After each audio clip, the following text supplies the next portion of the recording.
Okay, so the next section in chapter 1 of this beginning Excel book starts talking about how to actually do things in Excel, right? How to enter and edit and manage your data. And so what we're going to do here is we're going to just follow along with the instructions here to show you how to begin building a spreadsheet. I click on A2 here, and we're going to type the word month. And then if you hit the right arrow button, it'll move you to the right. If you just hit return, it moves you down. Okay, so we're going to go over to the right, and then we're going to write unit sales, and we're going to hit the right arrow again, and then we're going to say average price, and we're going to say sales dollars. Okay, so you will notice that in column C here, our column is too narrow for the words that are in this column header. And we are going to deal with that in a minute. Let's just continue with our data entry activities. Okay. And so what I'm going to do, I'm going to go to cell B3. I'm going to enter 2670. Right. And then if you hit enter, that brings you down.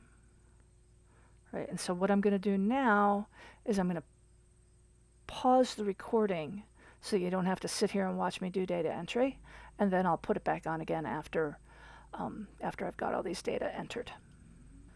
Okay, I'm back, and I've gone ahead and filled in all of these cells with all these numbers per the instructions, and they make a couple of very good points in here in these little side boxes, which is when you're entering numbers, okay, don't use dollar signs, don't use commas, don't use any kind of formatting with numbers when you're first entering those values.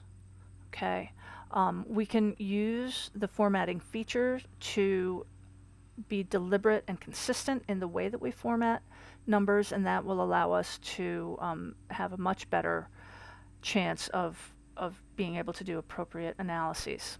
Okay. And then the other thing, of course, is that data entry is always subject to typos. And so you always want to kind of double check your numbers, which I've done. And then the next thing that they have you do here in this section is to edit data. So what they want you to do is just say TOT here, which is a typo, or it's not a typo, it's an inaccurate thing. And you notice that you can change what you've got in a cell in Excel in a couple of different ways. One way is you can double click on the cell that you want and then just go ahead and make your correction there, right? So I'm going to undo that. The other way is, you notice up here in the formula bar, you can make your change up there as well, and then hit the check mark, and that will show up down here, right? So there's a couple of different places where you can enter data either in the cell or in the formula bar, and you can make corrections in either one of those places. And then the next section is one of the beautiful things. Watch this. All right, so we're going to type January here. Okay, and we are going to invoke the autofill. And so what you have to do, right, you come down to the lower corner of the cell, and you'll notice how my cursor changed from a white cross that's kind of hollow looking into a little black X mark. And when you use that and you just pull it down, it will just fill in all those values. In this case, it sees the word January and it knows that we're talking about months, and so it'll just fill your months. Now you can do that horizontally or vertically. If we entered the word January here, found the fill handle again, dragged it across this way, it can fill vertically as well. And it can also fill numbers. So if you have the number 1 and you pull it down, it will just copy, right? But if you put the number 1 and number 2, and then highlight both of those cells and pull the fill handle down, it will recognize the pattern. Right, so this is one of those really nice handy Excel tricks that I use every day. Okay.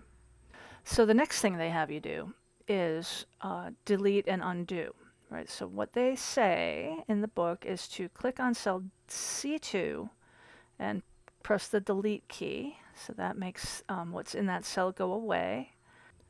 And then what they want you to do is take and highlight this whole column, find the fill handle down here, drag it up to the top, and that's one way to delete a whole column's worth of stuff.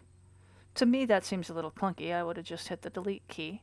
The other thing you can do is right-click, and then you get this contextual menu where delete is one of your options as well. Okay, so there's a bunch of different ways that you can get rid of what's in a cell.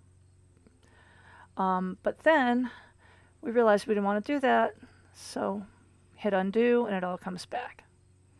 Okay, and then if you hit undo again, several times, you'll get to the point where the last thing that you want to put back is in there. Right? So you can undo multiple times. So the next thing that they have you do is to get really specific about the column width, and they show you a way to get to it. What I find works more easily is if you take the column that you're interested in, and you can apply this to multiple columns just by highlighting the entire column by putting your cursor up in the top row. And then if you right click, one of your contextual menu items is column width. And so that is how you can get to this same menu item here. And so I can just say I want both of these columns to be 13 wide, and that gets me there. Similarly, you can adjust row height in the same way, and this I actually find is pretty useful. So again, if you highlight the row addresses, right click, and then row height is one of your options, and you can say that I want these to be 20, we can say. Right, so now you see these rows here got to be a little bit bigger than the others.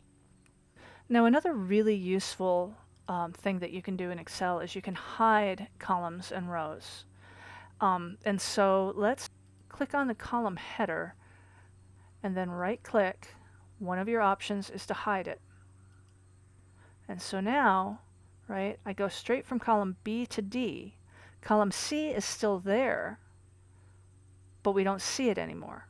You can tell when a row or a column has been hidden because the divider line up here on the edge looks a little bit different, right? So if we go ahead and hide a couple of rows, you can hide more than one row or column. And here you can see that we go from number 2 to 6, and that the division between them looks different. And the way that you unhide it is you just right click, find the contextual menu, and just choose unhide, and there you have it, right? So we're going to unhide here. So that's how you hide and unhide columns and rows. So one of the little tidbits that they have over here and what they're calling an integrity check is the fact that in reality, in most of your careers, it's likely that you're going to be working with somebody else's spreadsheets. And so, you know, it's important when you're working with other people's spreadsheets that you check and make sure that there aren't any columns or rows that are hidden that you need to know about. And there's a lot of things that can go wrong if you don't realize whether there's hidden columns and rows. So just like you can hide and unhide columns and rows, you can also insert new ones. Right, just by right clicking, coming up with a contextual menu, inserting. Right, so there it is. You can also delete them. Thusly, right click and then just select insert or delete. If you delete a column that has data in it, it will delete the whole column, right? We lost all of that. Right, now we can undo what we just did, like that. One thing to note, right, here in our Mac version of Excel, we have this insert menu here, but you'll notice that there's no option in the ribbon for inserting a row in a column. If you go back to the Home tab, right, this is where your insertions and deletions are. Right, so insert a column, insert a row, right? And so this is where you find your insert and delete menu items here for rows and columns.